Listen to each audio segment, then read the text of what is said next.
Kosh did not miss Adrian. Not at first. At first it was as if nothing had changed.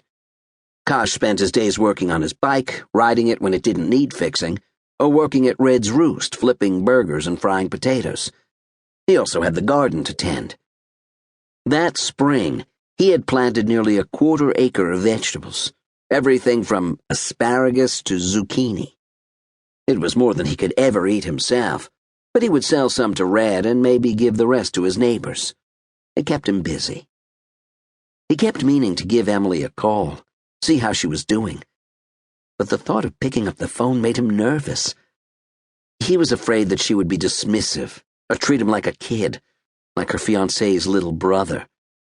Or, "That's so sweet of you to call, Kashi-poo."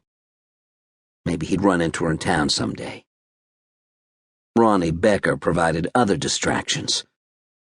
Kosh had been getting in trouble with Ronnie ever since they had, at age 10, taken Ronnie's dad's tractor on a joyride through the Jensen's soybean field, with the tiller still attached to the back. Rory Jensen claimed they had destroyed $500 worth of crop. Adrian, who had recently become Kosh's legal guardian, had paid Rory $250 without arguing. Ronnie's old man thought Rory Jensen's estimate was a bit high and refused to pay. The Beckers and the Jensens had not gotten along so good after that.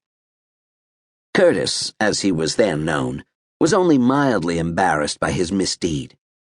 His father had died only a few months before, and he figured the world could cut him some slack. Ronnie Becker was his best friend, so Kosh wished he liked him better. It was a small community, however, and there were only a handful of guys his age. He could always count on Ronnie to come to him with some harebrained scheme. It was always interesting, at least. Most recently, Ronnie had decided to become a drug dealer. He'd found a patch of ditchweed, marijuana plants that grew wild in the area but had no kick, and was drying a few pounds of it in an unused shed behind his parents' barn. His plan was to package the worthless weed and sell it to college students. As usual, once Ronnie got a bug up his butt, he was unstoppable. One day, as Kosh was mowing the lawn, Ronnie rolled up on his Honda.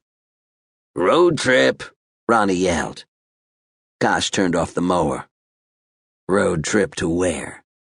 "Cato." Mankato? Mankato was about 100 miles west of Hopewell. "Why?" Ronnie slapped the backpack strapped to the back of his bike. "I got 50 ounces of high-quality weed to move." "More like low-quality ditchweed," Kosh said. Ronnie grinned and shrugged. "As far as those college boys know, it's top-quality bud. They'll probably actually catch a buzz off it. Come on, ride out with me." If Adrian had been home, he might have stepped out of the house right about then, taken one look at Ronnie and said, "Don't forget you have to work tonight, Curtis." "I gotta work tonight," Kosh said, channeling his absent brother. "Come on, we'll be back by 4. Tell you what, I'll buy you a burger in Cato." Kosh thought about the thousands of burgers he'd flipped over the past year at Red's Roost. "No burgers for me," he said.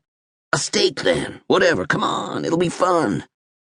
Fun, coming from Ronnie Becker, was a rather dubious proposition. "I got a lot of stuff to do," Kosh said. "Like what, hoe the garden?